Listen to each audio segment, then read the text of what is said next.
কবিতাৰ শিৰোনাম স্মৃতিৰ শিখৰত তুমি। লেখক ভাৰ্গৱজ্যোতি দাস।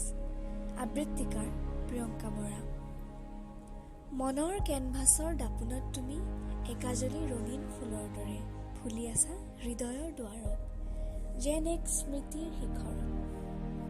এটি মধুৰ দিনৰ সুবাস বিচাৰি যাওঁ যেন এটি হেজাৰ যুগৰ প্ৰকাশ।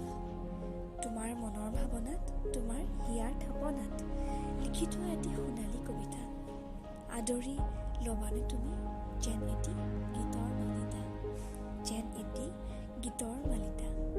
মনৰ মাজৰ এপাহি গোলাপ ৰঙীন কৰি দিবানে প্ৰেমৰ আলাপ। ফুলি ৰোৱা এটি ফুলৰ কলি মৰহি যাব নিদিবা চিৰদিন ধৰি। ফুলি ৰ'বা তুমি সদায়, যেন এটি হৃদয়ৰ গোলাপ। ৰঙীন মনৰ ৰঙীন নিশা, তুমি যেন এটি জ্বলি ৰোৱা শিখা। পোহৰেৰে উপচাই তোলা